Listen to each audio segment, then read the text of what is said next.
ladies and gentlemen, we are back. We are back. Got my girl bringing me some Starbucks. You did. We are back. This is this is Family Talk. I'm You put your yours host. up too, Jamie. Hey, I wasn't even in this conversation, bro. Hey man, I'm B. Chef Jimbo, you already know, man. And I'm gonna represent for Nick and Nate. My man Nick and Nate. Yeah, y'all Nate, got that little telepathic thing. There yeah, that you little go. Stop temporary it. thing they always call my. Hey, Nate couldn't make it this morning, but I'm sure he'll jump on the live post here today.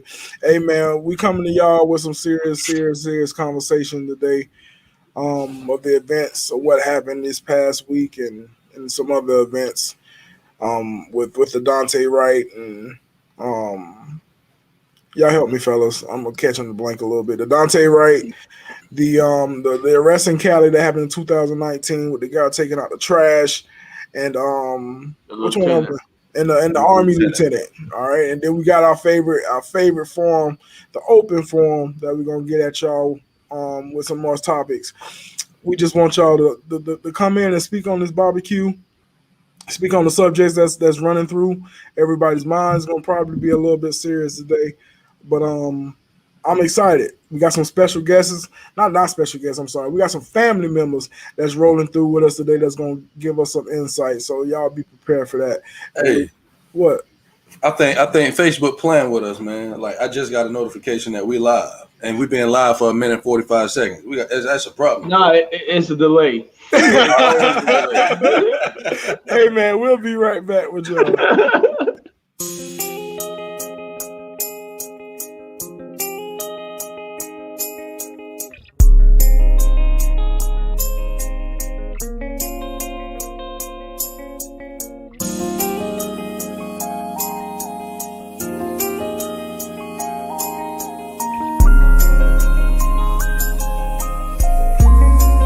Yeah, I know you waiting on another one. So girl, here go the other one. And crying on me while you snap your fingers, snap your fingers, snap your fingers.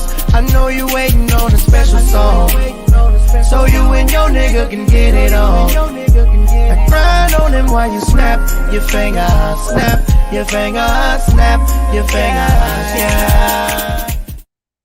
All right, we back. As y'all see, Adrian was added to the video, y'all. Adrian was added to the video, and we just want to say that was a nice little clean little thing you did there, boy. You see what I did? I slipped in real quick.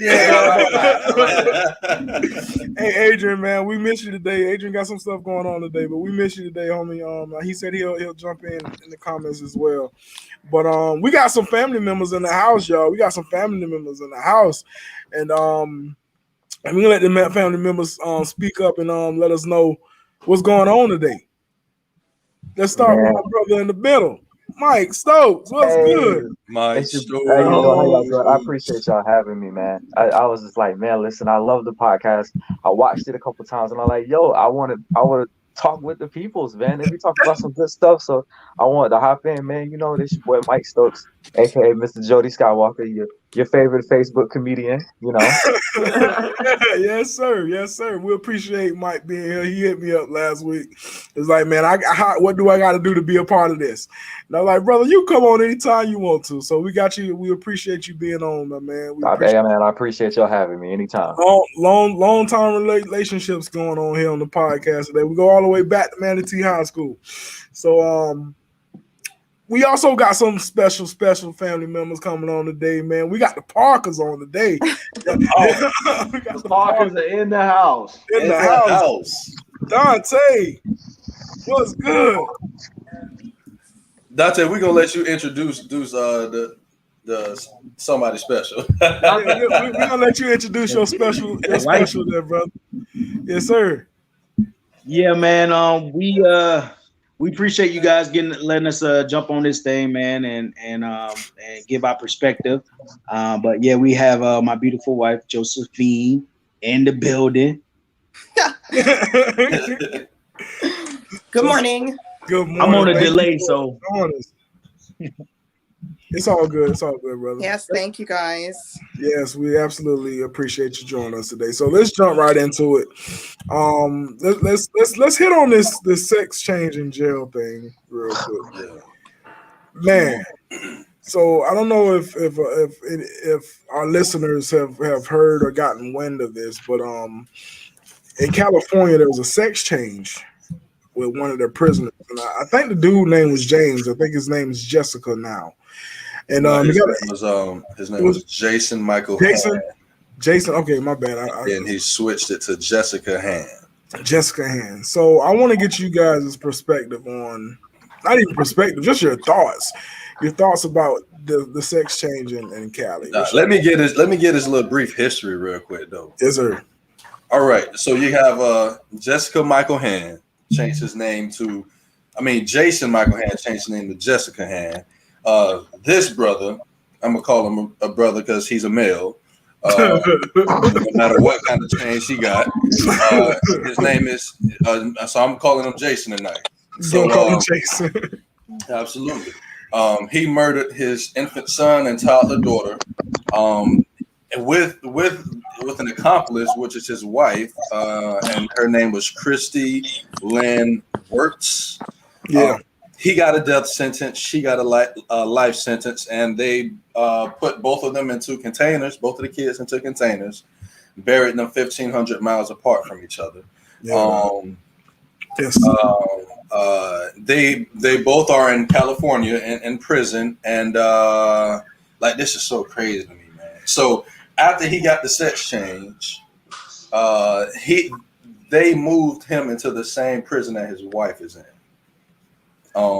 And guess who paid for the sex change while this brother was in prison? The taxpayers of California. That's crazy. So what you thought about that? It was paid for February 2020 in the COVID relief bill, and that was supposed to be for people that's possibly going to lose their house, and to help them out with bills and all this other stuff. That's the crap that kind of ticks me off. So what's your perspective on that, man? Look here, man. He always gonna be Jason in my eyes, and I know that's not gonna sit well with a lot of people. But listen, because even now, with me saying that, you're gonna find somebody that's gonna be all up in arms and saying that I'm being disrespectful and this, that, and the third. Listen, if you're a male, you're a male. If you're a female, you're a female. You can't change it. You got to have surgery to change it. But guess what? You're still a male. You know what I'm saying? If you got to have surgery to change it, guess what? You're still a female. That's how God made you. Mm-hmm. I don't know what to say. I have a lot to say, but I'm trying to be sensitive to a lot of the the alphabet community, the LGBTQ plus Y. Don't do that. But listen, I got people in my family that's part of the LGBT community. I love them. I love them with all my heart. But listen, they keep adding letters every year. So it's gonna be the alphabet soon. That's how I look at it. My thing is the fact. I understand. I know I don't understand. Don't say that. Yeah, you don't understand. They don't understand. They don't understand. My thing is what is the sex change gonna do? Is he still? Because I read the article and I was doing some research. Is he still gonna get the death sentence? Because he's supposed to get the death sentence. Yeah. Is he still gonna get the death sentence? His sentence hasn't changed. His sentence hasn't changed. So taxpayers in California are helping change the sex of this guy.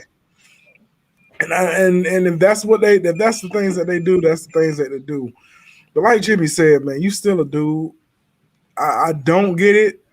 I also read that he was sitting in the cell with some people that didn't like him, wanted to beat him up. But that's what it is across America in any jail, especially when you go messing with children and killing children, or being a pedophile or whatever they do. But there's just something that's not good that you're in prison for, and for you to get this sex change. Now the world is talking about it. Now you're giving attention to this situation. I ain't got a problem with anybody that's a part of the that That's on that side of the fence. We got people in our family like that too. So I respect them, but to put this out in the media and for us to be talking about it is silly. It's downright silly. But I ain't got much to say about it either. It's just something that I really just needed to put on the show this morning. It's more like you can't believe it. Yeah. That's what I think. That's what it is, Jimmy. That's what it is. But I can't believe that taxpayers help pay for this surgery. For one, he's a killer. He killed his children. They helped pay for the surgery, and you moved him at probably his request to a female prison, which everybody in prison don't get that. You know, what's the word I'm looking for, y'all? Everybody in prison don't get that kind of treatment. Request. Like you can't. How do you sit in prison? You do something that you did, and then you get that type of request, and the taxpayers help pay for it, and they move you. That just makes me. That just shakes my head. That really just shakes my head. But I mean, Nick, man, what you think, brother? I mean, I don't know. It's crazy. I mean, like you just said, I don't get it either. But like you said, we got people in our family that's part of it, and we love them just like anybody else in our family. But like what all did he get done in the operation? Because I slipped up this week and didn't do no research. He got the full operation, bro. Like he got a removal. I want to say that. I don't know. It didn't say specifically. What if he went? What if he did all this so he can be in the jail cell with his wife? If he didn't get a removal. Well, he's in the same prison with his wife, so he might. That's what I'm saying. Yeah. I mean, it still shouldn't. He still shouldn't have got that request though. I mean, if you decided to change yourself. Okay, we'll change you, but no, not even we'll change you. They shouldn't have granted him that, but he still should have been able to stay in the prison that he was in. Yeah, he a man. Say again? Say he a man. Yeah, just because you get that procedure, that don't change anything. You stand in the jail cell that we sent you to. So, right. I mean, like I said, I don't get it, but it shouldn't have been up to the taxpayers' dollars to get the procedure done. Right. Stokes, what you got for me, bro? I'm gonna say this, y'all nice. Y'all real nice. Y'all real nice. My personal opinion, I don't give a damn how you feel about me. First of all, sex change is weird in the first place. It's like you really in your mind really think that you're the opposite sex. That to me is weird in itself, but you're like, you know what? If that's how you want to live your life, because I don't want to be a part of it, live your life. Right. The fact that you let this guy get this sex change in jail. I'm with Jimmy. You're a dude. You're always going to be a dude. You were born a dude. Deal with it. How is it that you want us to accept you as a female and you couldn't even accept yourself as a person you were born? So don't expect me to accept you when you couldn't accept yourself. And second of all, it's like all this money that we spent for this dude to get his man parts chopped off and stuffed in himself and turned into a lady part. It's like, why don't you spend that money on prison reform? Why don't you spend that money on helping these prisoners not come back to jail? Why don't you spend that money on making programs so these dudes can have some type of trade or some type of skill so they can go out and get a job after they get out of prisons? Why don't you spend that money in mental health care for these prisoners? Because a lot of these prisoners it's like when you go to jail, you get institutionalized and you need like rehabilitation. So all the money that we spent on this surgery, you could have been spending it other places. But instead you decided to let this let's just be frank, this white dude. That's that. When white people say there's no such thing as white privilege, that is a clear-cut sign of white privilege. So it's like there's so many other things we could have done with all this money. And I'm with Jimmy. Damn, LGBTQRSWVXYZ.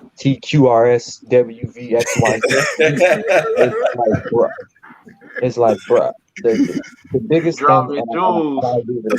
The biggest thing is that there's a lot of people in the gay community that want acceptance.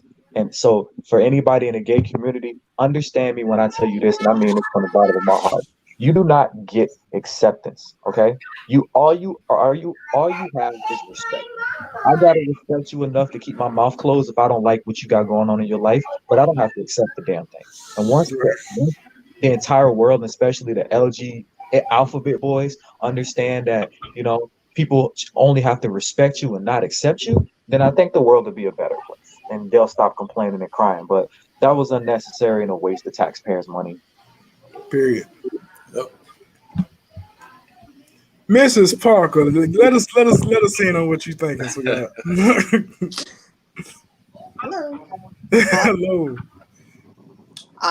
Me personally, I don't agree with it. I don't agree that they should have paid for it. Right. And the fact that he is a male, now he's with a bunch of females in a prison. Exactly. And what about the women in the prison who are uncomfortable with that? Mm-hmm. Right. So I don't agree with it. And I don't think that the tax money should have gone to that.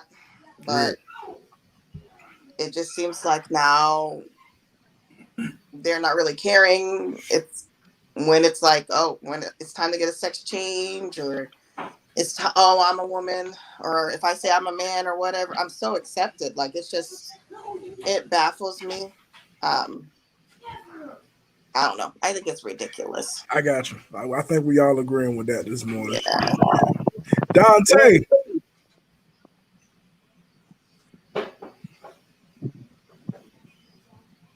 Dante. Yo, what's good? Yeah, man. Like everybody said, man, it is ridiculous. That, yeah, I'm lagging. It's bad, man. It's a bad situation when you have the state paying for something like this. Like Schroe said, man, they could have been using that money for anything else. The prison system is definitely probably one of the worst systems on the planet in America, and they could have used that to help the people get out, to get jobs, and to help them, get on their feet. But they chose to do that. So, I mean, at the end of the day, it's one of those things that, man, that's just where we're at right now in the world. You have people that go out and political parties and they endorse this, and then people jump on the bandwagon. So it doesn't surprise me. However, it's definitely disappointing. Yeah, it is disappointing. It's very disappointing to see that taxpayers' monies are going to towards something that's not helping. And that's what the prison system is supposed to, quote unquote, be for, is for to help that mental ill person, like Stokes said. And it's just, I continue to shake my head because it's crazy. It's crazy on how that money can go towards something so silly. And I'm not against people that's that way. If that's how you want to live, that's how you want to live. But to not help those brothers and those sisters in those prison cells get themselves right, y'all putting y'all money towards somebody that want a sex change, and y'all did it freely. It's not like y'all didn't argue with the man. Y'all did it freely. So I ain't got nothing else to say about it. If anybody else want to say something about it. Another thing they opening up Pandora's box. Like, so this man did it, everybody else gonna want to do it too. Because I mean, I'm pretty sure there's been people who's been transgendered in the jail system before he was. So how's it fair and cool for us to spend our tax money for one to give this man a transgender, then give him the request to be in the same jail as his wife? But I'm pretty sure there's other couples that would love to be together. Right. But yeah, it's just a situation that they just opening up the box. Right. I think this go back to, I caught a lot of flack for it, but I was like, that's one of the things that I like about Trump. That he was like, we don't. If you want to get an abortion or do a sex change, you can do it, but the taxpayer's not going to pay for it. That was one thing that he did that I stood with. I'm like, hey, I got to put back on this one, bro. But I think this is another. I think that this is very important to all of us, like moving forward, and to our family members that's listening with us. Like, we really got to start researching these people that we put in office, because they're making decisions like this. And even though like this is in the state of California, but all of this stuff is starting in California, Oregon, and Washington State, and it's soon gonna make its way over here. You know what I'm saying? But we really got to start, and maybe we could use this platform too, come election time, for some stuff. We can start giving out some facts about who this politician is, who that politician is, what they represent, what they agree with, what they don't agree with, so we can give people a clear-cut vision of who they're voting for and who they're choosing. And if you don't like anybody, you got some older people who would tell you, oh, well, you know what, if you don't vote you don't have a voice or blah blah blah. No, if I don't vote, that means I don't agree with the options that were given to me. Don't force me, just like you trying to force me to accept y'all sex change and your preference or your lifestyle choice. Don't force me to choose somebody that I don't like. You know what I'm saying? Right. So I just wanted to go ahead and throw that out there as well. Absolutely. Jimmy hit it on the nail. Hey, before anybody else say anything, I just want to just welcome everybody that's hitting the comments. Telly in the building. Alicia. Hey, Alicia. And Justin say he playing at the golf tournament today, fellas. So we missing our number one star today. So but we do appreciate him tapping in today. Telly got a comment up. Now Trump did say that, and I totally agree on him on that. Yeah, Trump did say that. Trump said it. I agree with it as well. Yeah, we got to get some alphabet people on here and have a conversation with them. That'd be great. I mean, it'd be great just to see their perspective. I still don't agree with it. Oh no, we're never going to agree with it. Like, let's just let them know we're never going to agree with you guys. You have to get the ones that are open minded. I know that sounds crazy, yes. but you have really some closed minded people out there in that community that just like you are what you think you are, and that's that, and you got to respect that and you got to accept that. And that's why I was kind of going with the acceptance, because I have had a conversation with people like that, and it's just like, I'm a guy and I think I'm a woman, so you have to perceive me and talk to me and treat me like a woman. And it's just like, no, I don't have to do a damn thing. What I am going to do is respect you enough to keep my mouth closed about how I feel. So it's like you have to find somebody who's going to be open-minded, because it's like with that community, you have some people that are far right, you have some people that are far left with it, and then you got some people that are right up the middle. So if they did want to comment, I'm like, yeah, I would love to hear the comments. And I'm with Nick on the whole thing. Like, it opens Pandora's box, because you already got Joe Biden that are talking about, transgender girls can perform in girl sports. And then it's just like, so let me get this straight. If you get this girl, right, like this girl who's a boy who's eighth grade, and he's 6'2" and he wants to play on the middle school girl basketball team, it's just like, how is that fair to the actual females? How is that fair? Like, at the end of the day, you're still a man. You still have more muscle mass. You still have more testosterone. You're still going to be bigger and stronger than the women that you compete with. So how do you feel fair? Because you feel like you're a girl? Me personally, I think it's just BS. I think it's just complete BS. And I think it's like, you know what? If that's the life you want to live, then that's the life you want to live. But once you decide that you're a man and you want to turn yourself into a woman, I feel like you don't get the opportunity to compete in women's sports. Exactly. Right. That's what we hit on last week. When we was talking about last week, where we got a strong conversation about transgenders jumping in different sports and stuff like that. But that's another conversation for another day. But if anybody, yeah, I mean, we're gonna have that conversation. It's bound to happen. It's gonna happen. And what we need to do as a podcast is be aware, have some people on the podcast that's gonna express their feelings on the other side of what we think. So that's the little snippet for all you listeners that don't have their opinion. Please, we would love for you to come on and talk about this with us. Reach out to us. No disrespect, just reach out to us and let's talk about it.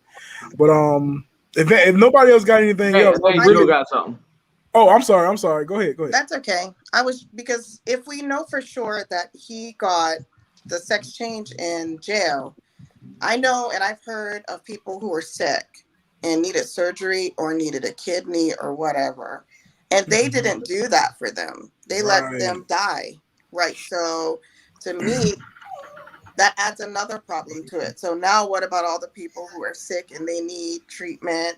And I'm not saying all jails are like that, because it could be different in every state, but I know I've heard of some stories where people didn't get the treatment that they needed. They passed away in jail, kind of like they just threw them to the side. Josephine, I just sent the article to Dante so he can send it to you. Oh, okay. Thank you. I can almost guarantee you them people that died were probably black. And that's the case. I know you might not think it's the case, but still, that's no. I know it's reality. It's reality. That's where our mind first goes to. That's where our mind first goes to. Now that 68-year-old that's in prison that can't get out, he need a surgery. Like Miss Josephine just said, if he need a surgery and he gets declined for stuff like that, but you want to give a sex change to a dude that killed 2 kids for one. We still ain't really hit on the fact that he killed 2 of his children.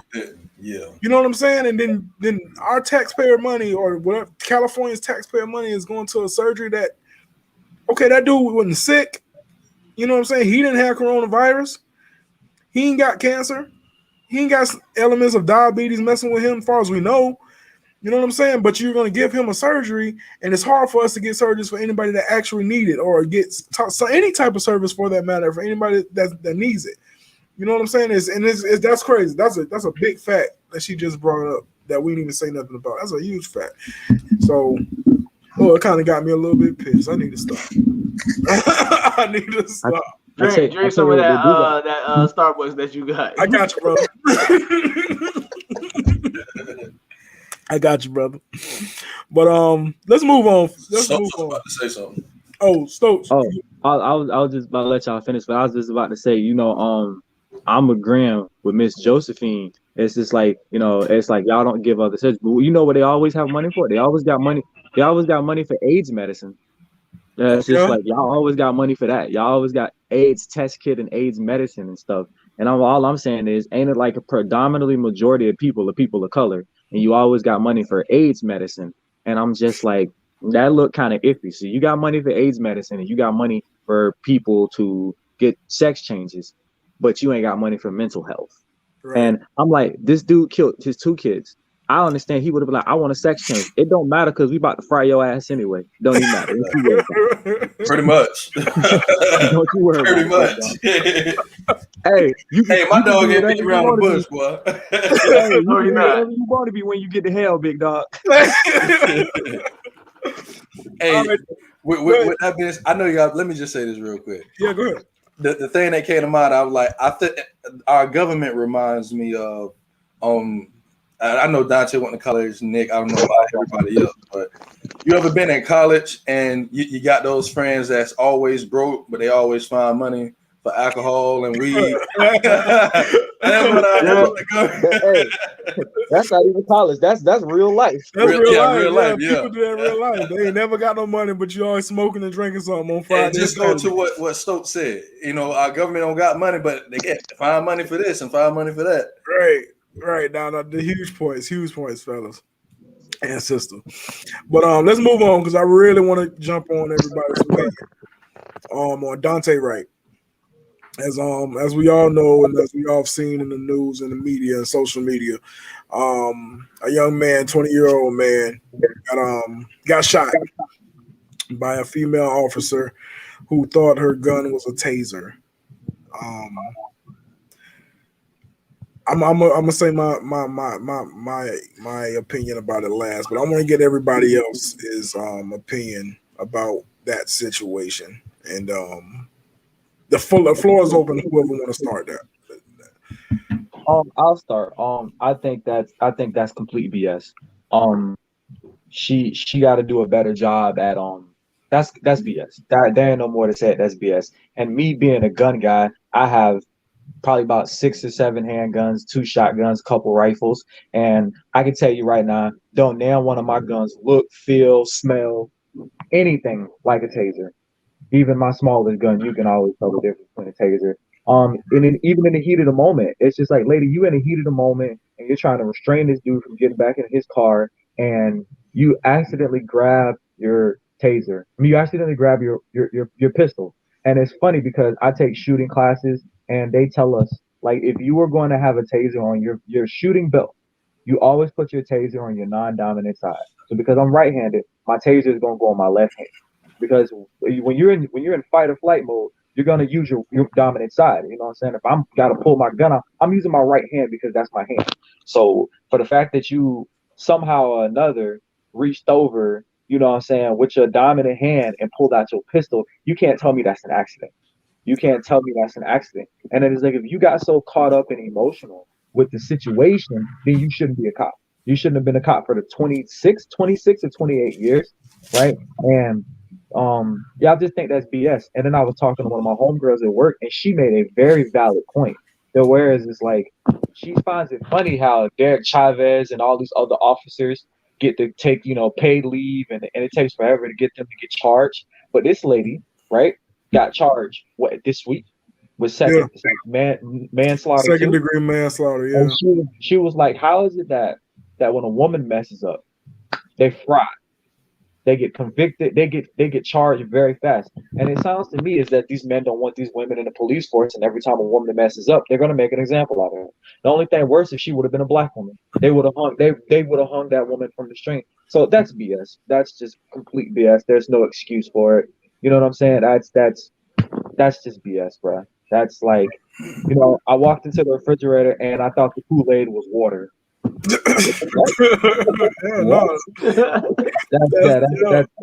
That's BS. Like I said, none of my guns resemble a taser, and I can never get the two confused. So that's BS. And she deserves to get charged, but I think that it speaks into, just how messed up this country is. Just like, it kind of feels to me that you guys don't want women police officers. That's what it kind of feels like, because you guys were very quick to make an example out of this woman when she did mess up. They posted her mugshot. We knew her name. They fired her. Well, she resigned, but I'm pretty sure they were like, "Hey, either you need to resign or we're gonna fire you." But like, I feel like they let her resign. When you resign, you get to save your pension. I said that's messed up. So this lady killed somebody and she gets to keep the money that she's worth. I was like, that seems kind of iffy. Yeah, that's kind of iffy, because you fire black officers for speaking their mind, but this lady gets to resign after she done killed somebody. It's just BS and it's iffy. That's just BS and it's iffy and it's totally unacceptable.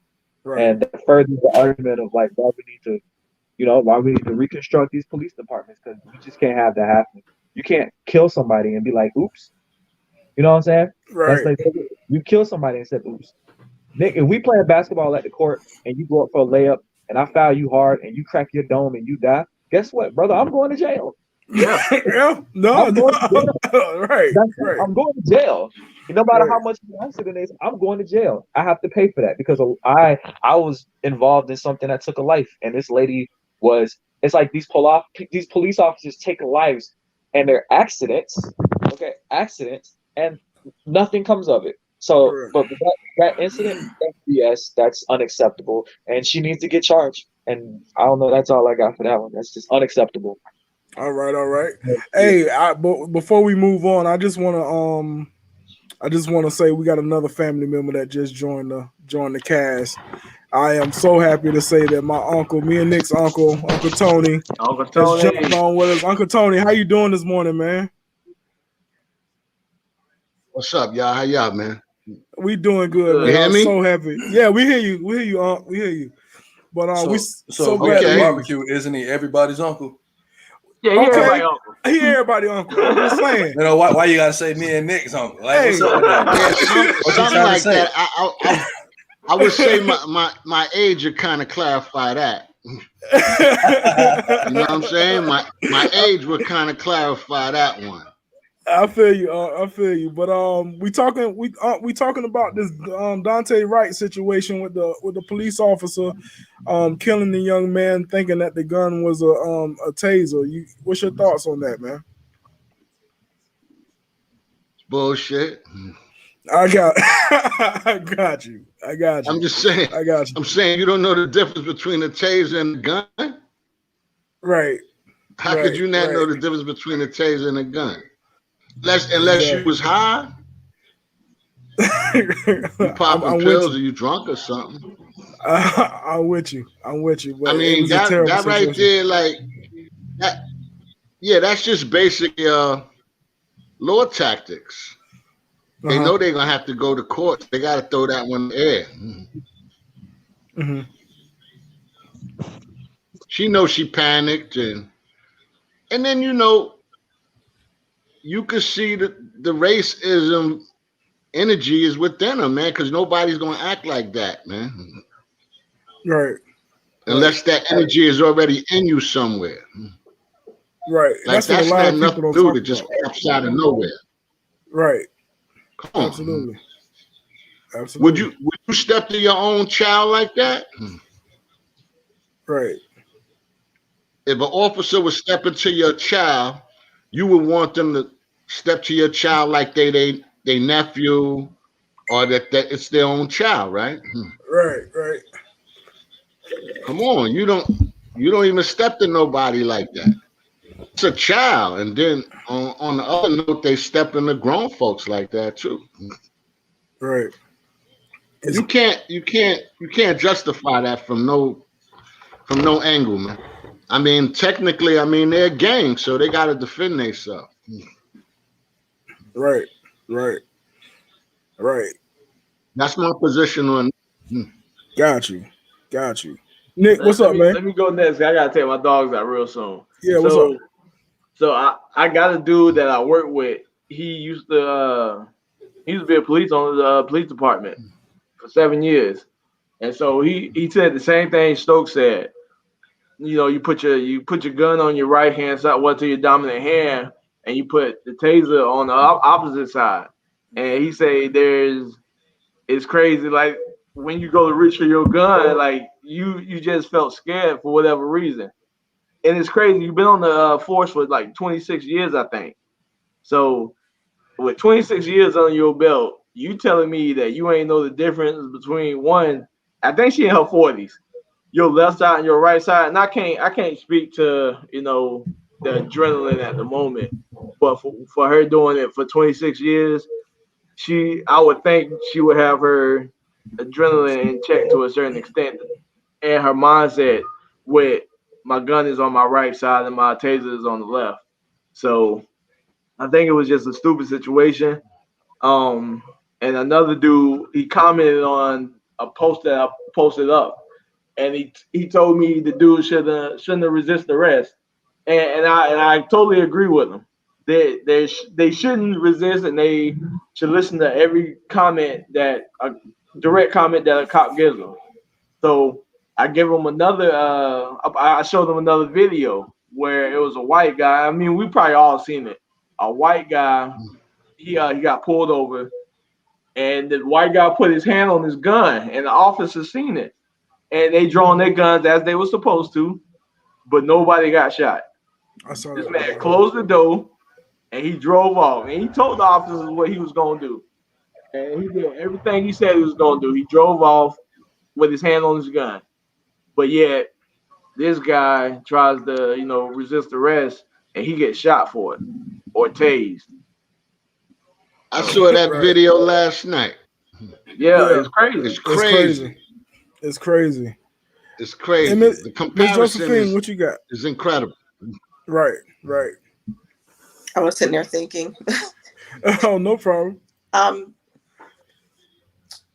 Me personally, as a person, I can say we don't, like he said, we don't know what the adrenaline was doing. I know it's easy to say she should have known, and rightfully so, she should have known, but we are human and we make mistakes. Mm-hmm. I can't go as far as saying this lady wanted to kill this person because we don't know that. Like, I don't know. And I don't know. I guess I'm the kind of person, I kind of feel bad for both sides. I didn't watch the whole video. It's hard for me to watch the whole video, so maybe my opinion would be different if I watched the entire video. But at the end of the day, you can have all the training in the world, but you're human. You can still make mistakes. Like, we can't say we're going to be perfect in that situation and that we wouldn't do something like that because we don't know. So it's hard for me. I can say it's always hard for me in situations like when there's some gray areas and you don't know if that person really made a mistake or not. Mm-hmm. It's a shame the boy died, and it's a shame she pulled her gun. Like, it's all a shame. It really is. But I don't know. I can't. That's just me. I'm sorry. I know. No, don't be sorry. But I just can't say out of my heart that she did it on purpose, and it was completely us. Like, I can't. I got you. Because I've worked with the sheriff's department before. Mm-hmm. I've seen some bad cops. I've seen some good cops, and I've even had some police officers talk to me about the stuff that's going on. And there are some cops that they care. They don't want to be caught up in this mess either. But it's just a shame because at this point, I feel like it's gonna be all the way up here no matter what. outcome comes out, because attention is so high. Like, even when I was working with the sheriff, I had a camera in my face and I wasn't doing anything. I was trying to help the lady, like, oh my God, turn the camera off. Don't do this to yourself. But, blasting me on Facebook Live, and I'm trying to look out for this person. And, and that person wanted to get me so badly, she was willing to put all her business out on Facebook. And, well, sorry, I worked for child protection. Let's put it that way. So, like, so I've had to go and work hand in hand with police officers. And so I don't know. I guess that's why I can see both sides. So it's really, I don't know, it's really hard for me. I can't sit here and just say she did it on purpose, because we just don't know, because I don't know what I would do. Right. I got you. Chef Jimbo. Oh, yeah, let Dante go first. Dante. No, Dante kind of lagging. All right, yeah, I'll go first. I'm still lagging? Just a little bit, but you can go ahead, bro. All right, so I'll start off by saying that I do agree with Joe. There are some good cops and there are some horrible. I think that we have to, or the department, these police departments, I think they just have to do a better job of hiring the right people. Because I think people say about it's, they need more training. But I think training is definitely good. But if you don't hire the right people for the job, because everybody knows that being a police officer is a stressful job. And you have some people that just fold under pressure.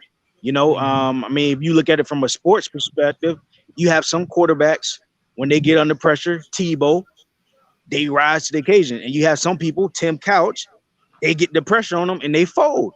And you just have some people like that in life. And, and that's just not a job for them. So they have to do a better job of screening and seeing who they're bringing into these places. With that being said, I watched the entire video.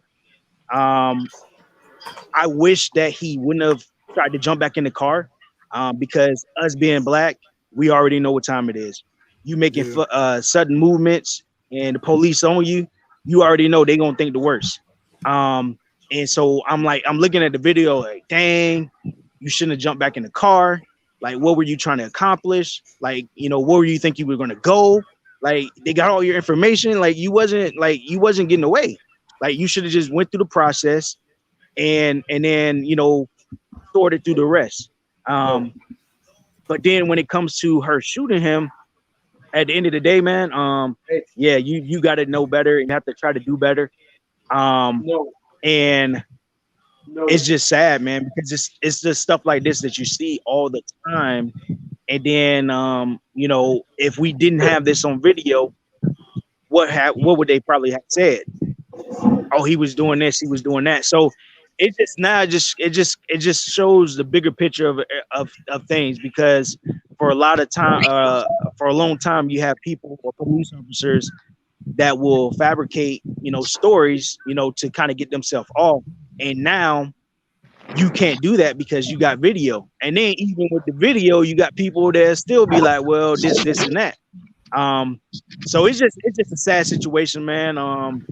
For both sides. I really feel for the family and I feel for the police officer.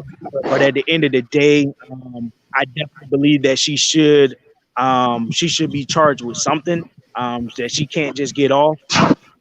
But even whether it's an accident or not, man, like, you gotta pay. You gotta pay for something. Because if you got a doctor out here and he losing patients left and right, sooner or later, there's gonna be some consequences that he's gonna have to face. And I think that's just what's going on right now with police departments. And I think also too, that we have to do a better job, like the police departments and one of the communities that you're in, to do a better job of reaching out to the communities to try to build a bridge so that they can have better relationships with the people that's in the community that they're policing. Perfect. I totally agree with that. Jimbo, I can go if you're not ready, bro. No, I'm ready. I just wanted to let them get all their stuff out the guest. Oh, okay, gotcha. All right, so I'm gonna first start off by saying this. Nate showed me the video with the white guy and the cop and all that other stuff. But that shouldn't surprise any of us. That's for one. But and then I was telling Nate, I'm like, Nate, I said I have some kind of sympathy for these cops, but then I'm like, I don't understand at the same time. I'm like, if I'm them, if I'm a cop, my hand on my gun, no matter who it is. You know what I'm saying? Because I don't know what y'all know me. I don't put nothing past nobody. Right? You feel As you shouldn't. As you shouldn't. I don't put nothing past nobody, bro. My hand on my thing when I come before I'm backing up on your car. Like I'm not at your window. I'm backing up. Like yo, like put your stuff on your hood. Like, I don't even want to come close to you right now. But and also I would say I'm with Stokes. Whether this is an accident or not, whether it's her or anybody else, they should not have their job, and that includes their pension as well. Because I think that's the big underlying statement of this. A lot of these cats that lose their job, through some research and studying that I found out that some of them actually go and get other jobs in different states or different counties, and they keep their pensions. You know what I'm saying? So if you really want to show us that you're serious about and cracking down and stuff, you can never be a police officer ever again anywhere in this country. That's number one. And number two, your pension gone, because you gotta. And then I think we need to do something. We need to do something on every aspect. We need to do something that's really going to make the cops think twice. And then we need to have maybe a harsher punishment for us for acting out of control for citizens too. You know what I'm saying? Because that's the only way this is going to be fixed. And like Dante and So say, man, people just scared, man. People, they fold under pressure. They scared. Some people haven't been in any of these situations before. So is that a training problem as well?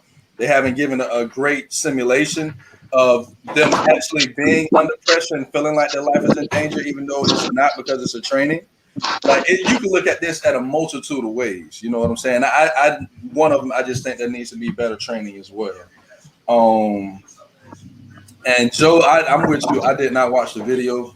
I can't watch any more of those videos, to be honest with you. Like, I can't find myself doing it. So I'm just talking off of not watching the video. I can't do it, man. I can't do it. Like Brandon sent me the stuff. Like, y'all research this. I'm like, I'm not watching that, bro. I can't. I got you. Because it do something to you. Like it do something to you just when you see just a human being die. Yeah. Period. You know, not just a black person, but a human being. Period.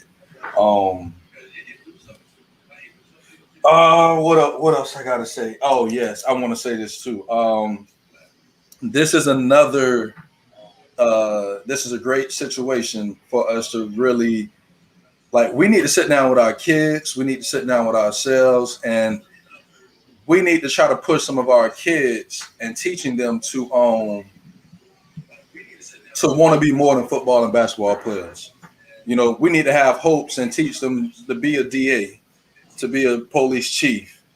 You know what I'm saying? Be somebody that has some kind of power and control that can help stop this. You know what I'm saying?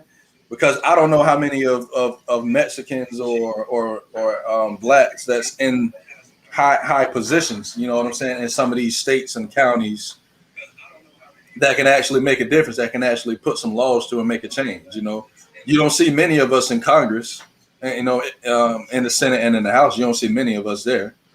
I think it's only 11 senators. 11 people in the Congress that's actually black. So, and it's hundreds of them. So that's not really going. We still really don't have a voice at the same time. And that's it for right now. I got you, Jimbo. I'm gonna round out the house real quick. I agree. Everybody that just said something about the situation, I agree of everything everybody just said. But I'm gonna take it a step further that no one. Well, Jimmy kind of touched on it a little bit. When I see the video, and I saw the video, When I look at the video, the only thing I can think about is our children. You know what I'm saying? Our children in those situations. I looked at the parents. The parents was on some type of news. I forgot which news station they was on, but they was on some type of news station. And I couldn't imagine sitting in front of millions of people talking about how I just had my last conversation with my child. You know what I'm saying? We have to teach our children, not teach, but make them more aware about what's going on, you know, with not just police, but anybody, just coming in contact with anybody. Somebody just lost their 20-year-old child. You know what I mean? I mean, I think when I look at that video, I think of my children. I think of Elijah being pulled over. I think of Cam being pulled over. I think of Zaria being pulled over. You know what I'm saying? And I'm not there to help the calm the situation. And it gets a little emotional for me because that's our children. Our children are supposed to be the next generation to run this country. You know what I'm saying? And just to see, like Jimmy said, just to see somebody die, period, it bothers me. I'm tired of seeing these videos. We got Yvonne's comment up here. The videos are getting harder because it's too many. We're seeing them every day, and it's because of social media. Nick hit on that last week. It's because of social media, but the fact that our children are not being involved, it's not the fact that it's a grown man or a grown woman not being involved. Our children are dying out here, man. You know, because of what's going on. I agree with what Jimmy just said. We got to us as black folk, we gotta do better. You know what I'm saying? We gotta do better. We gotta teach our children that there's more than one way to get out of the hood. You know, it's not just rap. It's not just basketball or football.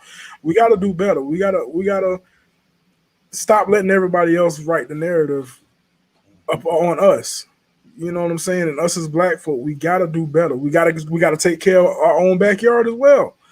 I know I had a conversation with Jimmy earlier this week, and me and him was talking, and that point came up. Is like we are up in flames about what's happening to people that we see on the media, and we ain't even talking about what's happening in our own backyard. You know what I'm saying? Black people are still killing black people, and nobody talks about that.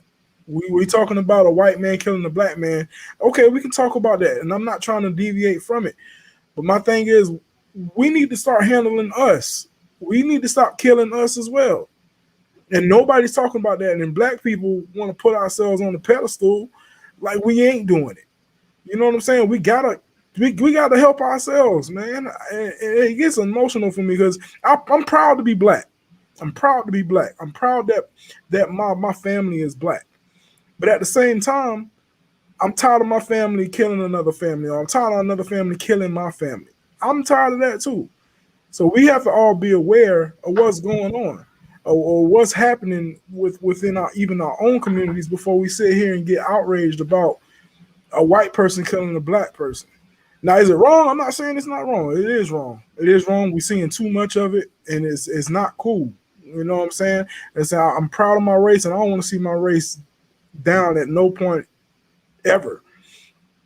But at the same time, we gotta pay attention to ourselves. Only us can make this situation better. Only us. So I mean, condolences to the family that's going through this. It's sad. It's very sad. My whole point surrounds about the children. And that's it, man. That's what I wanted to bring to the floor for. But we gotta all be better. Not just whites, not just blacks. We all gotta be better. We all live in this world together. We all live in this world together. You know what I'm saying? I've come in contact with some great white people. Some great white people. You know what I'm saying? And best friends with some great white people. They are all not bad, and this is just for the white folks. All black people ain't bad neither. You know what I'm saying? The stereotype that's going on about black folks, and you being scared when you see this and see that, we ain't scary people. You know what I'm saying? We trying to live this life just like you. Now, just because we do it a little bit different and y'all do it a little bit different, you know what I'm saying? That don't mean nothing. We ain't scary people. This is just how we are. You know what I'm saying? We're proud of our race, just like you should be proud of your race. You know what I'm saying? Be proud that you're Hispanic. Be proud that you're Italian. Be proud of it. Now we're very proud of our race, but we got to do better, man. We got to do better. I feel like the police officer should get some type of punishment. Somebody should hold her accountable, and how they do that, that's beyond my control. That's just my opinion that she should be held accountable for killing that young man. I don't understand why you felt that your pistol was a taser. That boggles my mind. For like I told Sam the other day, this is a police belt that you've worn for 26 years, and for you not to know that was not a taser, that boggles my mind. But that's what I had on it, fellas. And my lady here, that's what I had. We open now, so y'all can go ahead and discuss what's up. We're gonna talk about the lieutenant and the thing that happened in 2019. Yeah, we can roll on to that too, man. Hey, fellas, before you go into that, we're gonna jot that down and talk about this film later that CJ put up, that Carolyn. What you talking about, Jimmy? In the comments, she put up a film that we need to watch. Oh, okay. So I was talking to another coworker about the lieutenant situation, and he asked me, do I think it should have been that the lieutenant should have did something different or whatever? Right. And we got to talking, and the officer the dude that I work with, like I said, he used to be an officer. He said when he was trained for the 7 years or whatever, he said there is no reason to get out your car with guns drawn, and that's what happened with the lieutenant. All because he wanted to wait until he got to a well-lit area. And we got talking about it, and the other guy was like, well, there's a procedure to call, I guess, 911 to let the dispatch know, to tell the officer behind you that, you're just driving until you get to a safe spot. A lot of people don't know that. I was always taught, you just throw your hazard lights on to let them know that that you're being followed, and then you pull over whenever you feel safe. So with the cop getting out with the guns drawn, and the only reason why you stopped him was because the tag wasn't visible. Like, this is crazy. You don't need to stop nobody and with guns drawn just to figure out that the tag was in the upper right hand corner of your vehicle. And the former cop said the only time they ever do jump out is if the car is stolen. And he said that's the only time. So with these dudes jumping out, putting guns on them, pepper spraying them, it was just all crazy, especially when he was calm. Everybody in the video could see that he was calm, asking why he got pulled over. And then at the end of the video, for the cop to come back to him and say, give him two options. We can not worry about it, or we can charge you. I felt like that was probably a spit in the face. I mean, he said he was gonna let his uppers know about it, but it was just crazy how you did wrong, and now you want to just sweep it under the rug by saying we'll let you go. And then about the thing that happened in 2019, when the black man was taking the strap shot, the lady who called the cops told the cops that this wasn't the guy. The guy was black, and the report was for a white man. So how do you get that mixed up? I mean, I don't know if dispatch didn't tell the cops what color they were, but I'm pretty sure that's practice to do that. But they went through all this because you didn't do your job right. And talking about, like, they pulled up and caught the first person that they saw. So I mean, I hate to say like it's a race thing, because I love giving people benefit of the doubt. So these cops that's doing this, like, that's taking people in custody, like all these mass shootings that's going on. You take all these people in custody. Now, are they doing their job right, or the people who killing people doing their job wrong? Because like I said, I hate to play the race card, and that's one reason why I couldn't be no cop, because I ain't gonna lie to you, I'm shooting first, ask questions later. So I couldn't be on the job. Right.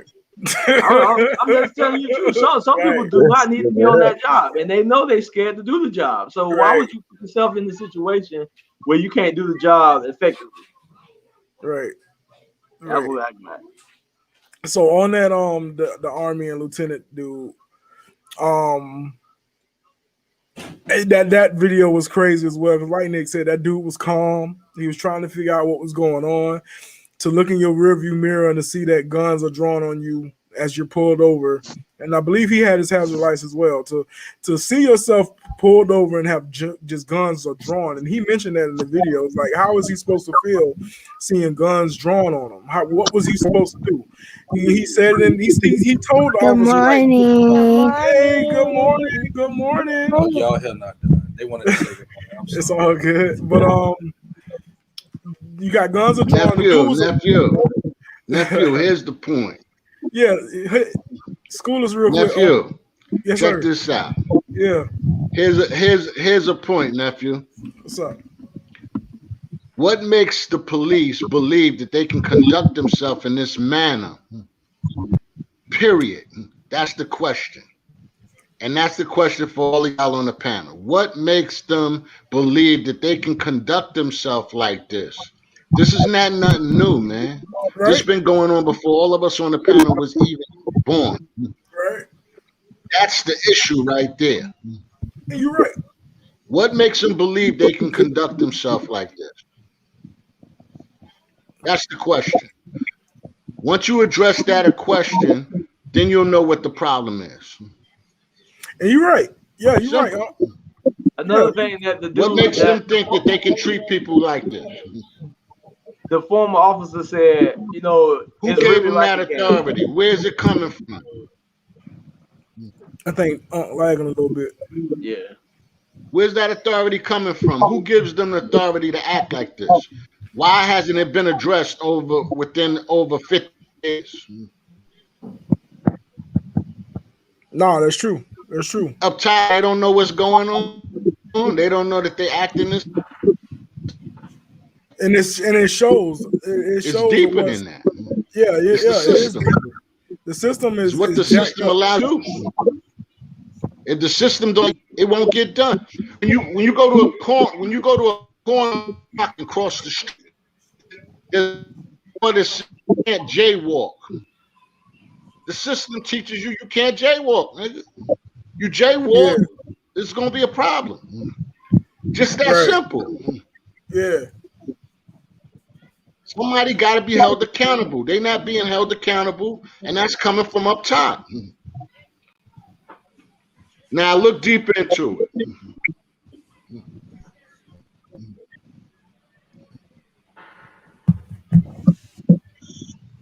So, like I said, another thing, what the former police officer said, he said it's really like a game. When they see something going on wrong, they don't say anything, and the ones that do say anything, they get blackballed. And so it's like you got. There you go. There you go. You got good people on the police force, and they don't want to say anything because they don't want to get blackballed. But if you got uppers who are going to blackball you too, like I just say the whole. Like we all say, we do got some good cops on the force, but when you got uppers saying that, hey, don't pull this guy over. He said he pulled the sheriff's brother a couple times, and this dude was driving drunk. And they told him to let him go and don't ever pull him over again. That's crazy. But this going to what you saying, what Unc saying, and I touched on it too. We got to have certain people in certain positions that actually got some kind of character too, because that's what this is. It's a lack of character if they talking about blackballing people, and you know what I'm saying, and the people that has the power to make these decisions. They're just letting it slide. That's a character issue. That's a character flaw right there, and in those people. Absolutely. And just going back what Unc said as well. My bad, Mike. I'm gonna let you go in real quick right here. That goes back to what Unc said. These cops aren't being held accountable. You know what I'm saying? This has been going on for years. And like Nick mentioned last week, because of social media, we're seeing it all the time. And people need to be held accountable. These cops need to be held accountable. It's wrong of what's going on. These higher officials aren't doing anything about it. And this is why, if people are confused with what Jimmy's trying to talk about, this is why Jimmy said we need to get into these higher positions, so people can be held accountable. Let's get some strong-minded people, not just black, not just white. Let's get some strong-minded people that's going to hold these people accountable. Like, I mean, the officer that pulled the army lieutenant over, he did get fired, but that's it. You just gonna fire him? You know what I'm saying? Y'all bash Colin Kaepernick for taking a knee. This cop was messing with a freaking army lieutenant, and that wasn't disrespectful. That was very disrespectful to somebody that's fighting for our country. That's very disrespectful. So I totally agree. These people got to be held accountable. And the problem is deeper than what we even think. The problem is way deeper than what we think. So they have to be held accountable for what's going on. Talk to me, Mike. Well, I'm gonna go back to a point that Aunt made a while ago, and it's funny. He was like, when that lady shot that kid, was she high? Was she drunk? And I'm like, you know what?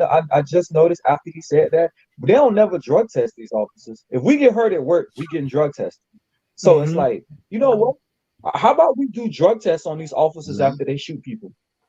That's one point, and I think that's a very good point that he just made. And two, the other point that he made was like, where does this come from? The problem is this, and I said this a long time ago. When it comes to police brutality and the misconduct of these police officers, the reason why they don't hold these people accountable, because if you start with one, it's a domino effect. Because if you say this is wrong, they're gonna say this is wrong. And if you say, okay, if this one officer, right, did this one messed up thing, and he finally got, you know what I'm saying, he finally got the justice that he should have got, and he finally got charged and went to jail, then guess what? They're gonna want another cop in that same precinct. And then they're gonna want the county over to do it. And then the county next to it to start doing that. And then they're gonna want another state, and then another state. And then all of a sudden, you got cops being held accountable. You got lawsuits all over the place. You got the cities, you got the counties, you got the governors, you got all those officials losing out on money because people are going to be suing them out their ass. And that's what I'm talking about. Like, where does this come from? We can't hold them accountable because we can't afford all the damn lawsuits that we'd probably get if we did hold these people accountable. It's because if you start with one, then it's going to start a domino effect. Because if you say what George Chavez, the dude that put his knee on George Floyd's neck, if you say he wrong, then you saying this white lady dead wrong. And if you say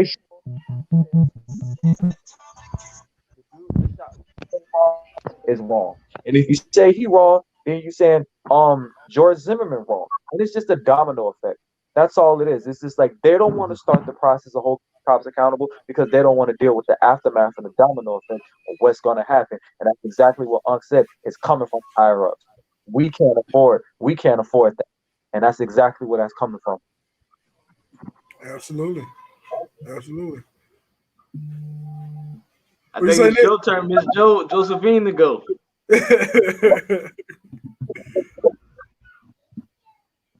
She got them little girls. Sorry. No, you're good. In this situation, yeah, ridiculous. I mean, I can say that about this situation because he's a veteran and you don't know if he even has PTSD or anything like that, and you pulling guns on him like that, and you can see that he was afraid. Like, and he's telling you, I'm afraid. You know what's gonna happen. You say, put my hand, his hands were out the window, and then they're like, unbuckle your seatbelt. He wouldn't do it. I wouldn't do it. I wouldn't do it either. I would look at cop dead in his face and say, I'm keeping my hands out this freaking window because you told me to put my hands out the window. I would be afraid to reach, And I think that's what Dante was saying too, is that, I mean, what did they want him to do? They were telling him to do one thing, then they wanted to do another thing. And then what if he would have gotten shot if he go to reach for his seatbelt? So like, yeah, it's cops like that. Cause you're like, okay, why are you even approaching him like that? Like that was completely unnecessary. I don't agree with it. And I think that cops like that, yeah, they should be held accountable. Yeah. I mean, he got fired. Did you say he got fired? He did get fired, but that's it. He got fired. That's it. Yeah. But from him getting fired, it should have gone way further than what it really did. And people should have really discussed it, but nobody does. And I feel like that's another issue. It's like, They don't want to discuss these things. I've seen it when I worked for the sheriff. I've heard of stories of how they blackball people and how people should not be in positions. And, I've seen how they work together. I've seen it all. I've seen it all because I've experienced things myself working for the sheriff. So I just personally, like, it's to a point where it's been going on for so long. Like, it's a I don't know. It's a racket. It's crazy. I mean, it's so crazy because it's like I was freaking working for the sheriff and I still couldn't get any answers to a problem that I had. And I had to make the decision and say, okay, I can't work for them anymore. I'm not working. I mean, I was working for the kids. Wasn't a police officer or anything. And I like doing child protection, but I was like, yeah, no, because it's time I'll take a cut and pay. Like, because it was just, I couldn't see myself working there for 30 something years and retiring from there. And I got a little problem and y'all can't even handle the little problem. Right. I'm not setting myself up for that. So right. I had to make a change. So like, yeah, that situation was ridiculous. It's very ridiculous. And so I want to jump in real quick, Brandon. Back to what Uncle Stokes said. Like, I'm talking about, we all know I work at Tropicana. Yeah. We don't do nothing but make juice. Right. But if there's a juice loss that's on one of us, or there's something that get messed up during the process, the first thing they do is ask you to take a drug test. And we just talking about juice. We're not talking about taking a life.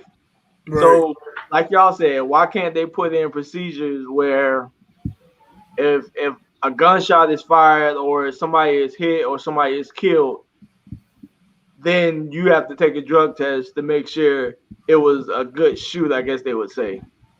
But and like I said, I don't want to make it a race thing, but there was a video. This happened a couple years ago with a white kid. He was at a hotel, and I think they was having like a hotel party or whatever. I don't know why the cops was called out, but they had this kid, get on his knees, put his hand behind his head, lay on his stomach. And I'm telling you, like, the kid is doing everything these cops are telling them to do. So if I remember correctly, at this point, he was laying on his stomach. And one cop is telling him to keep his hands forward. And another cop is telling him to put his hands behind his back. So they're telling him to do two different things at one time. Was the two dudes? Nick, was the two dudes like black? 2 or 3 cops. Was the two dudes black? The cops? No, the people they were interrogating. No, it was a white kid. Oh, white kid. Okay. Yeah, and like I said, they was telling him to put his hands up, and one telling him to put his hands behind his back. So they giving him 2 different commands. So he goes to put his hand behind his back, and they lit this kid up. And I'm talking about, it wasn't just 1 or 2 shots. I saw that. They ambushed. It was a sad situation in a lobby. So, yeah, I saw that. They lit him up. I mean, the kid, crazy. He had to be like 21 years old. And I'm talking about, you can hear the fear in his voice that he was trying to do everything he could do not to get shot. And they let the cop go. They took it to trial and everything. The cop said he was scared for his life, and they let him off. That's the excuse they jump to all the time. Scared for my life. And that's why I mentioned black people ain't scary. So how you scared for your life? Like you said, you shouldn't be doing a job. And see, how are you scared? You shouldn't be a cop if you're gonna be out there scared for your life. You already know the dangers. You know the dangers when you put in that application, when you go through that training. This is why you go through that training. You already know what type of dangers you're gonna be in. So you're already accepting the fact that, okay, my life is gonna be in danger every night I go out there on my shift. And you're scared for your life. So you're gonna kill somebody and shoot at somebody or treat them wrong at a traffic stop because you're scared for your life? I don't understand it. Oh, I'm sorry. I was reading the comment. What's up, Auntie? Jim, what you got to say?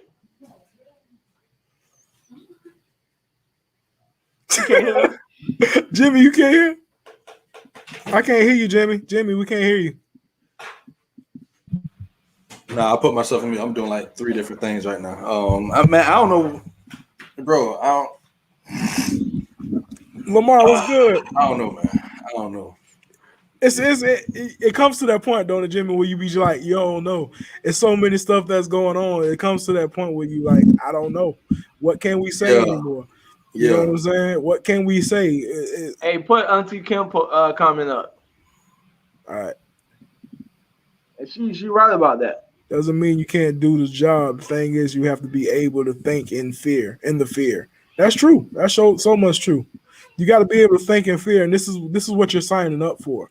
What Donnell said is exactly right, and that goes all the way back to when they first started making movies, and they always portrayed us as these scary animals and gorillas and out of control black men and want to rape people. Exactly what Donnell said. That's exactly is the media, but that's what we've been saying since we started this podcast. And what you just said, the media is controlling the narrative. Mm-hmm. We need to do it ourselves. And another thing, like I was talking at the job, and the media plays a big part in this because we don't never see on the media when a white person is killed. All we do see is when black people are killed or Spanish people of color are killed. And that puts in a division because they don't show the other side. Now, if we knew the other side, not saying it's still any good because it's not. Nobody should be able to get shot. They should have their day in court, and you're innocent until proven guilty. But these days, you're guilty until proven innocent. Yeah. So it's a system. The system is jacked up. System is way jacked up. Nephew. See, that's not a coincidence. You breaking up, huh? They making sure they keep that psychic. They keep the people. They want you to have that fear. Right. It's just like old lynchings. When you walk down the street years ago, you hear your ancestors to tell you stories. They walked down the road and they saw a body hanging on a tree. That wasn't a coincidence. Made sure that body was hanging on a tree where they know where that road y'all would come down every day. It's putting your mind. They're doing that on purpose. That's a psychological warfare. Preach on. So they want you to see. They want black folks and people of color to see them bodies every day. Videos put up there by coincidence, right? Nah. Preach on. No, that's put true. up there on spite.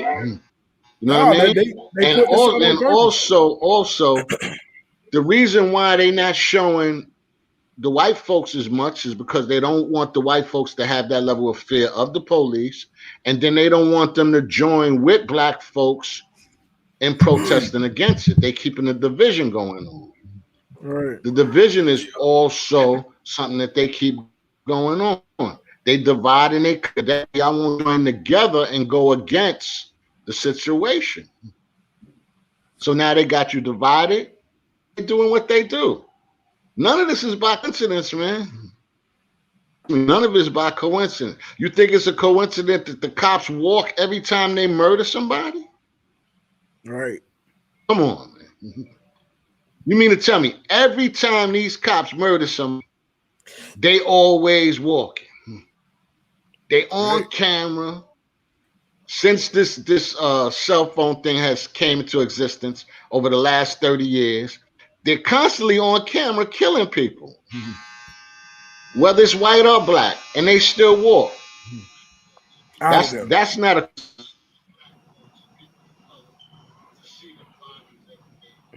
The George Floyd thing is not a coincidence. They keep showing you with that man's foot on his neck. That's not a coincidence. They doing that on purpose. Keep seeing it. Anything that the media wants to hide, they can hide it. Yeah. That's what Jimmy be saying all the time about the media, man. That Jimmy say it to us all the time. The media creates the narrative, and Unc is hitting right on the point. You know what I'm saying? They are putting all this stuff out here for us to see it for a reason. And not only that, Unc said something and they brought me back. Remember, we always talk about what's going on with the media? They're controlling black people through our emotions too. I really feel like that. Yeah, Yes, I feel like they playing with us with a line like, oh, let's get them emotional, because you, like I tell y'all, the moment you get emotional, all your logic and everything is gone. You can't make a sound decision once you're emotional in my eyes. I'm sorry. I haven't found a person yet to tell me something that. Exactly. You can't think. absolutely. What's up, Miss Josephine? Yes. You can join in anytime. Hey, shouts out to Miss Josephine real quick, because for her to say that she quit her job because of some stuff that was going on, not too many people gonna do that. Absolutely. Right. I mean, it's. Sophia. I don't know. I don't like people controlling me. So Right. if I feel like I'm being controlled, and at the end of the day, we have to know what we're worth to ourselves. Mm-hmm. Are we gonna let people treat us any kind of way? This doesn't mean we have to fight or whatever. It's just I chose to remove myself from the situation, because at the end of the day, I saw that even when I was, making my complaints and following the chain, nothing was happening. No, because I don't do well. Yeah. I would get myself out of there before I got too upset. So, yeah, it's not worth it. It's not worth it to me. It's not worth it for people to make you feel foolish or look foolish. Mm-hmm. It's okay to speak up for yourself. Like, Mm-hmm. I'm very opinionated, and sometimes too opinionated, but that's life. I mean, this whole situation, I agree with the media. Look, me and Dante have lots of conversations about media. We have lots of conversations about that. They definitely control what we want to see. This is what I keep trying to tell people. This is what I keep trying to tell Christians. I keep trying to tell anybody that will listen to me. It's like, we think we know what's going on in the world. We don't. If we think we know what's going on in the world, like, we don't even know, like, they don't even teach the true history of this country when you're in school. They were able to completely take that out of the history class. And you mean to tell me every day I'm watching the news, that's the 100% truth? Get out of here. Like, it's not. It's not. And we have to start thinking for ourselves. I mean, at the end of the day, that's what we have to do. We have to think for ourselves, because it's going to be, and I'm not just talking about black, white, I'm talking everybody in general, because we have to look out for our families. We have to, we're going to be these little brainwashed zombies walking around, like, and I don't know. It's just crazy. And I get so much flack from a lot of people, and they look at me like I'm crazy. And I'm just like, no, like, this is happening for real. It's been going on. And I forget who made the comment about the media the first time, but this has been going on for years. Yep. As far as what we see and what they want us to see. And I don't know. I just feel like things starting to come to a head. Time to wake up, people. It's time to wake up and educate ourselves, not only just ourselves, our children. You know what I'm saying? We got to start educating ourselves, because she's right. The media aren't right. They put out what they want us to see. We don't really know what's going on. If you really think about it, there's only like there were like 30 to 50 broadcasting networks or people in charge of broadcasting in networks. Now there's like 6 that control every single channel we watch. 6 main companies. Mm-hmm. Come on. Right. Y'all gonna hear the dogs barking a little bit. It's all good. Hey, Brandon, you remember right when we was going into middle school, Ma sat all us down, and in a way, she kind of told us how to act, how to, present ourselves, and she taught us this without naming the police. But it's sad that we got to sit here and have these conversations with our kids. And I don't have no kids right now, but for the ones who do have them, it's kind of hard to sit there and have that conversation with them without trying to tell them it's the police. And for y'all that have them, y'all gotta do it in a way where they get it and where they gonna learn it and keep up with it until they get to an age where they can finally look back, like I just said, and say, you know, my mom taught us this without teaching us, without telling us the reason why she taught us. Right. It was just like, you know, don't go into these people's schools fighting, do whatever authority tell us to do, and don't give them a reason to write you up. And like I said, as I'm grown now, listen to the cops. Don't give them a reason to shoot you. Just do everything they say so you can fight it on the back end. And then like, I always talk to Mom about this. It's sad that like when we encounter police or just anybody, I feel like we always like downgrade ourselves to please the officers. Even if we're right, we have to play it and listen to everything they tell us to do, and then try to fight it on the back end. And I just feel it's stupid at times. Right. It is. Hey, Darnell saying some great stuff in here, man. We gotta touch on what Darnell's saying a little bit. Darnell, man, you got some time. Jump on with us, man, and speak your mind, brother. We'd love to have you come on. Jimmy, did you put the thing in the comments? Every Saturday, yes, sir. Oh, I shouldn't even question Jimmy. Jimmy talked like I shouldn't question him. But nah, just looking at some of the points that's in the comments, man, we can control our a lot. YouTube, anybody, click on the link. It'll send you an email. Absolutely. And then you can hop on and chat with us. Absolutely. And what Darnell's saying, we can control through our kids. They are the future. It's been a time to train and develop. And that falls on us too, Darnell. We got to train and develop our children. We out here having these children. We got to train and develop them. You know, make them more aware of what's going on. Not letting the media or anybody else control the narrative. You know what I'm saying? And that keeps coming to mind too, man. Hey, Jimmy be speaking some truth when he be saying that. And I only mention that because a lot of people don't be agreeing with Jimmy, but Jimmy be speaking some truth when he be saying that. We gotta control the narrative and not let everybody else control the narrative. We gotta continue to make ourselves aware about what's going on in this world. You know what I'm saying? And the first thing to go to in this world these days is police brutality and race. You know, man, but real talk. As I talk to my uncles and my dad and them, like even around the Brayton area, like just to hear about them, about the way that there was so much unity amongst the Black community before a lot of stuff started changing. And like it's like what happened? You know what I'm saying? Like everybody they took care of their neighborhoods. You know what I'm saying? Wasn't nobody gonna come in their neighborhoods and disrespect no kid, no woman, or anybody's house. You know what I'm saying? Everybody was. It was it was a knit group. You know, we took care of our own, and you already see that. You see that a lot. I know Uncle here. That's the only reason I asked that, because I'll let her hear his perspective. As I talk to my uncles, I know what they told me. People just started. They wanted. Yeah, that's true. That's definitely true. But over a period of time, we got to look at the fact that a lot of other people came into the country over a period of time.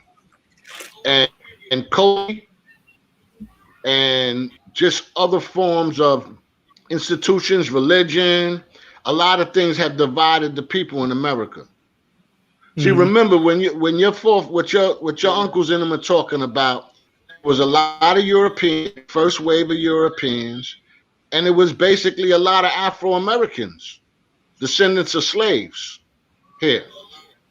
Then you had a little group of Latinos that came in.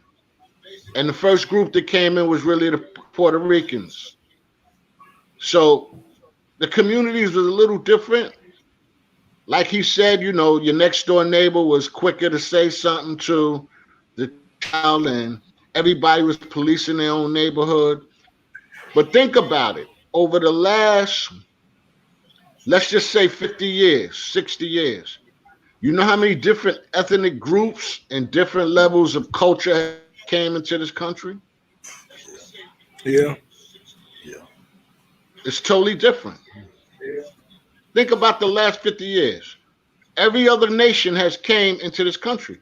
The country's been open. Not saying anything's wrong with it. Right. it's good to have a cultural variety and a variety of people because we're all from the planet Earth anyway. Somewhere along the line merge, but that's just a fact. Things have changed, and a lot of people they don't even speak the same language. They get here, they feel like culturally they're not. That's why you see all these different groups, different in the corners of the neighborhoods. You see a neighborhood over here, it's all Brazilians. You see an area over here, it's all Asians. You see, it's just different, right? But it wasn't like that in the 40s, and in the 50s and the 60s when slavery just got abolished, so-called abolished. It wasn't like that. You just had the Europeans that first came here, the first wave, which was like the Irish, the English, a couple of Polish, and then you had Afro-Americans, and you had a couple of people from the islands. When I came up, we only had a couple of people from the islands and Afro-Americans, Jamaicans, Trinidadians. Just a couple of different cultures. Now it's totally different, man. Yeah, it's totally different. Totally different. Hey, man, it's some great conversation, man. Hey, that's a good show, bro. That's what actually changed everything. And nothing's wrong with that. But right. Again, when the system keeps you divided, it's going to become a problem. When they teach you one group is a different level of class than the other group, it's going to be a problem because people are going to start looking down on each other. People are going to start not wanting to be around each other. And again, it goes back to media. They paint this perception of everybody, stereotypes. Once that comes into play, man, it divides people. Absolutely. Just is what it is, and that's the game they're playing. Right. It's just crazy. It's crazy. Does that answer your question a little bit there, Jimmy? It is. It does, but I now I'm thinking, I'm like, we might have to get people like Uncle O and some other guys that was alive during that time and get their point of views on the show one day. I think that'll be a good show. You know what Absolutely. I'm saying? Just to open up our eyes as the younger community. Yeah. To see how they did things. You know, maybe we could take something from them too. Absolutely. If we can make that happen, that would be great. You know what I'm saying? And this is what I mentioned about us, you know, educating ourselves. No matter how old we get, we still need to start to educate ourselves and learn from what was before us.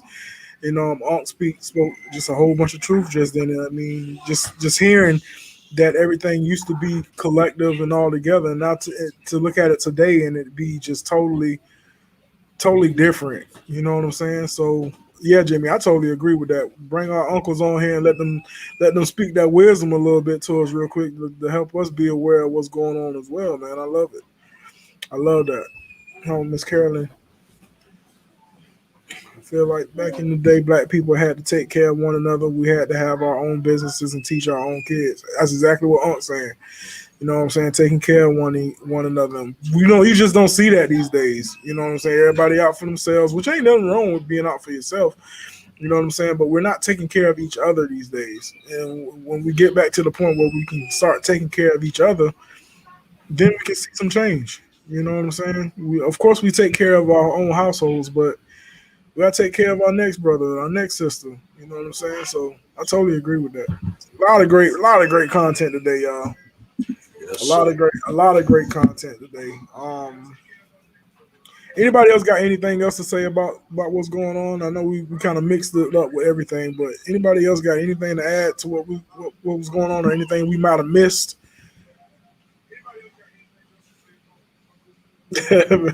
Miss Josephine said, "Nah, we good. We good." All right, man. Trying to get me in trouble. I work with social services. I implement something for y'all. You see the young lady? She had mentioned something about she worked in the precinct, right? Mm-hmm. Did y'all see the story about the black sister that ended up suing the precinct? Oh yes, yes. Yes, she won. right? Because she spoke up. She That's what won. you're talking about? Yes. She was going through a situation like with the sister. Her name is Carol Horn. Carol Horn. It's called the Carol Horn Law. No, I didn't Under hear about pressure, it. what happened was and she actually started fighting with the officer. And after that, they gave her hell. Long story short. If you didn't see it, Google it. I'm gonna Google it. Yeah. What's the? They what's the- started what's the doing name? all kinds of I'm stuff sending it to to you the right now. to the lady. They started doing all kind of stuff to this.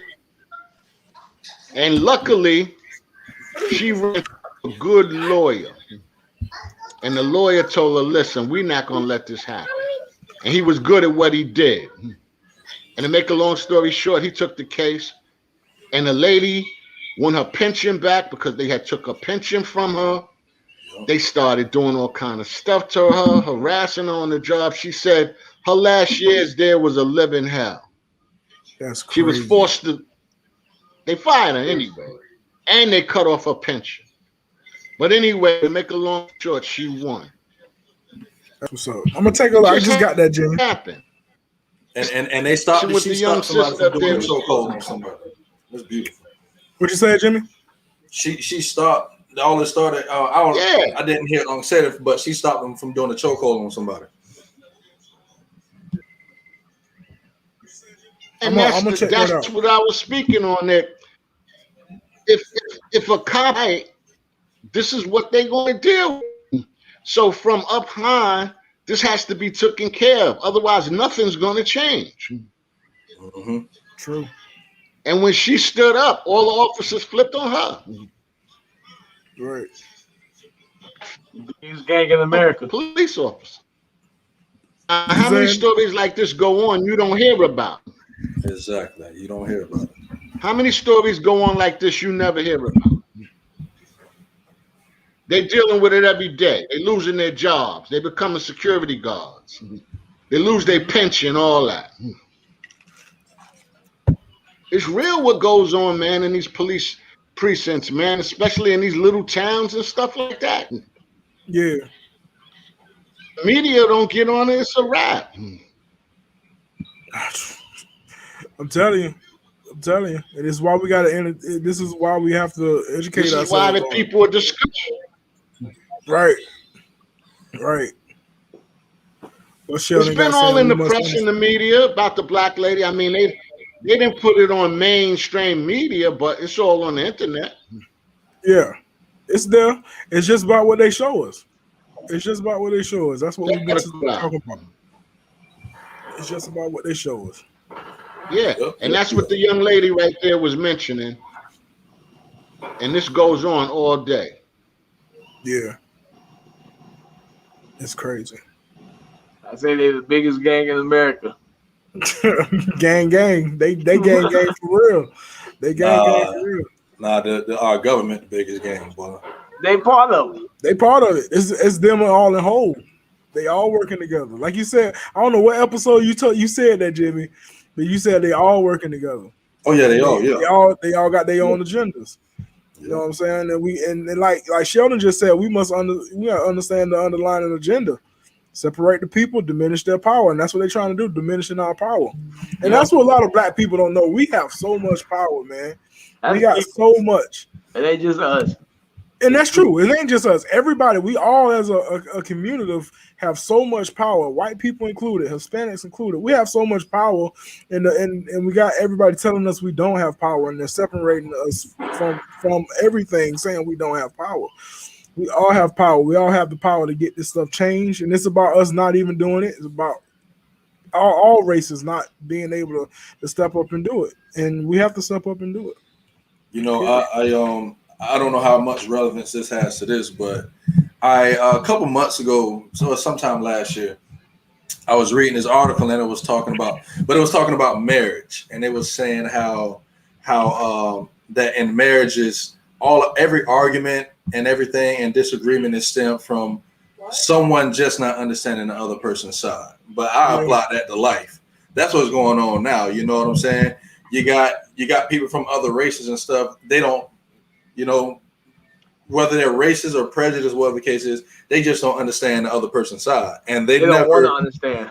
And not only that, but I've sat down working with different, like with Jewish people and other things down in Miami and other races, and just to hear somebody say, "Hey, I'm glad I spoke to you," because they pretty much thought that all black people were the same, and then they're like, "Oh, well, you know what you're talking about. You know how to articulate yourself and other things like that, and you're not like this thug or this gang bang or nothing like that." But just to hear that, just be like, okay, well, I made a change in some shape, form, or fashion. It's small. It's just that one person, but just imagine how much change would come if all of us just actually give somebody a chance to listen to them or to hear their backstory and be like, we all similar. You know what I'm saying? Mm-hmm. Yeah. Got you. And put on T Kim comment real quick.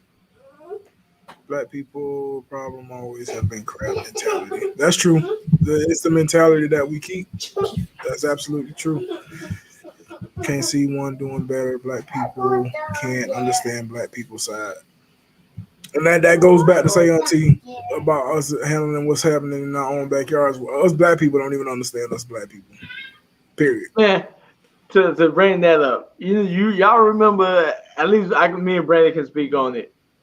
When we would get in trouble, everybody in our family heard about it, and we got spoken to or spanked by the people who handled it accordingly.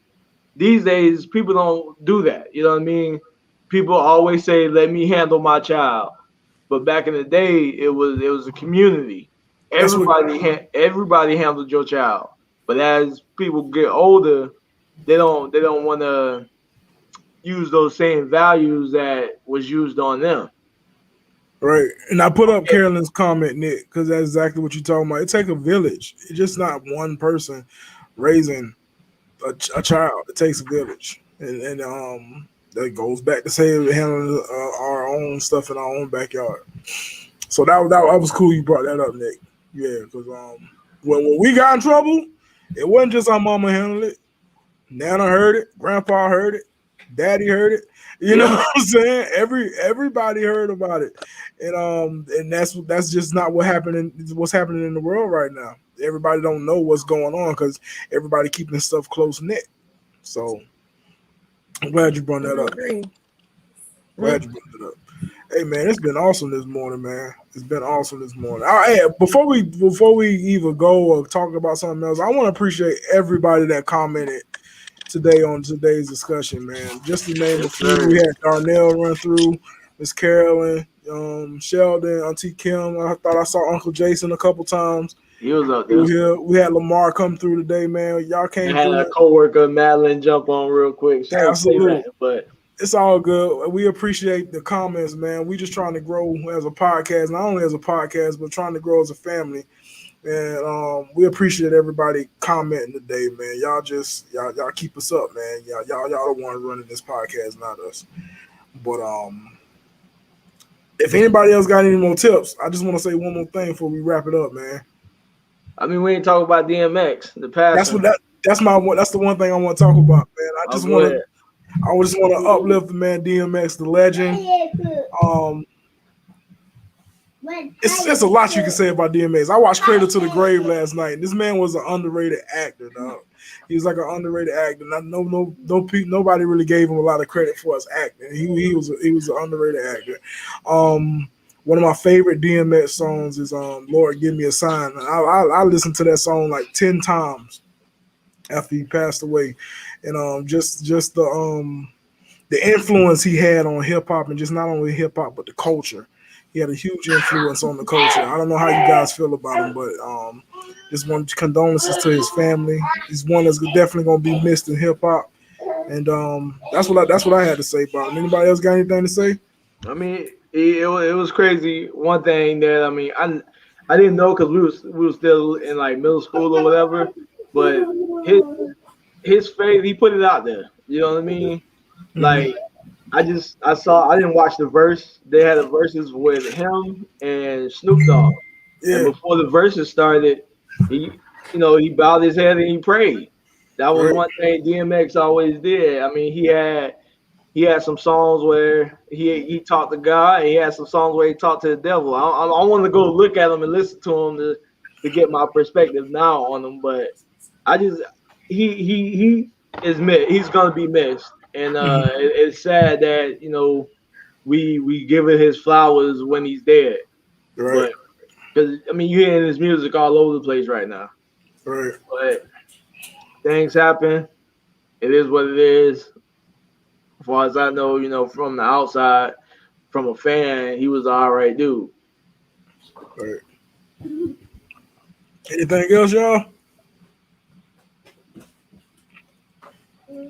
Well, I'm before we go, I was trying to let Joe and Unc talk, but hey, to see that video with him and his daughter on the slingshot, and I think it was Daytona. Oh, that was awesome. It was Orlando. Like that did my heart some good, man. I really love to see that, man.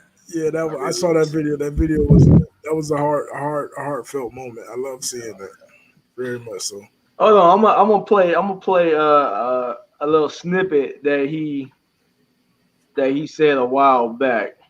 Y'all can talk until I find it. Oh, you got anything to mention, brother?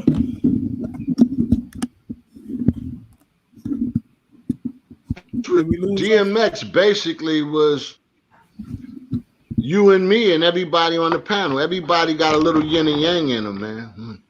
Nobody's perfect. Everybody's struggling with this. And that's what DMX represents. Mm-hmm. You could see he was a good man, and you could see that he had an issue that he was struggling with for years. Right. And if you look at his documentary, you see that how it came about. Some guy passed him some weed, and there was some crack in it. Yeah. At 14 and years ever old. since that day, he smoked that crack. He had to struggle. Yeah, so we all struggling with something, whether you addicted to food, whether you watch too much TV, whether you smoke weed, whether you smoke crack, whether you drink liquor, whether you like sex too much. Everybody's addicted to something, bro. Yeah. There's nobody here nobody on the planet Earth that could say they don't have some kind of struggle within self. That's what DMX on the overall.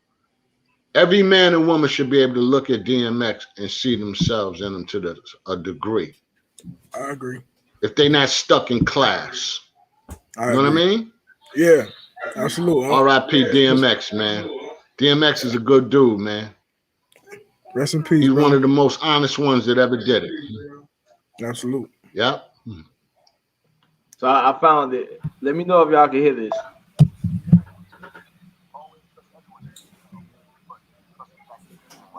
Hold on.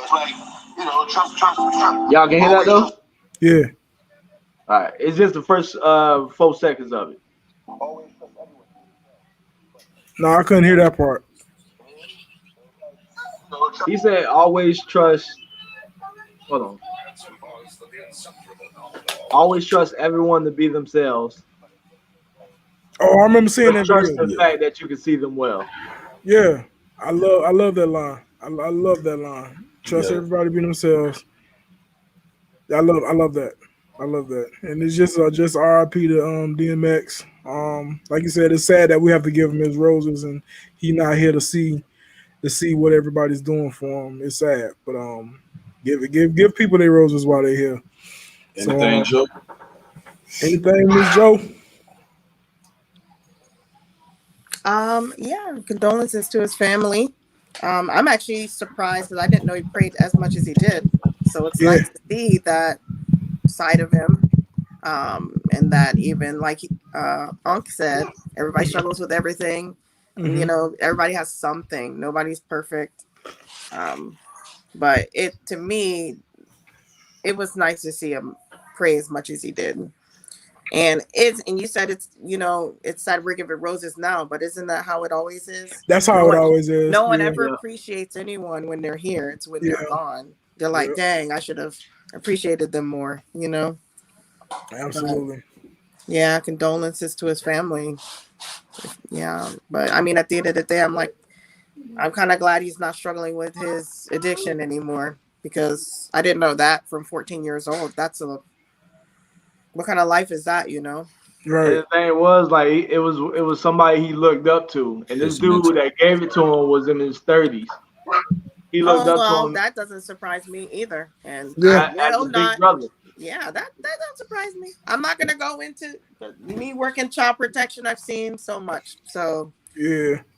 it's complete. Me doing that job's completely changed my life when it has come to how people treat children. Oh, you can leave it open. Absolute. Absolute. But anything else anybody want to add before we wrap it up today? Ray, you normally do it, but I'm gonna jump in today. I just want to appreciate Say everybody who y'all jumped keep in. doing what y'all doing, man. We appreciate it, Appreciate Keep doing it. what We appreciate you coming Man. on. We appreciate the Parkers coming on. We We appreciate gotta have Stokes Aunt back, coming on. man. Yeah, we're gonna have all y'all back. Yeah. Absolute. Absolute. Thanks for having me on. Thanks for being here. Absolute. Thanks for being here. Nick, you want to wrap us up out today? Yeah, this is family talk. This is where we come and we cook up the barbecues and we have our sides. You know what I mean? Absolute. Absolute. Until next time, we appreciate everybody that was in the comments. Everybody that even if you jumped in for a couple of seconds and jumped off, we appreciate all y'all. Absolute. Y'all have a wonderful Saturday. Jimmy, anything to add? You part of this too, brother. Man, listen, man. Nick calling people out already, and I like it. I like it. Even if you hopped in for a few seconds and got off, I like that, Nick. Say it again for the people in the back. Even if you got on for a few seconds and jumped off, we appreciate it. We appreciate you big time. Hey, man, y'all have a wonderful Saturday. God bless. Y'all be safe out here. And we'll see y'all, I guess, next Saturday, right? We'll see y'all next week, right? Yeah, next Saturday. All right, y'all.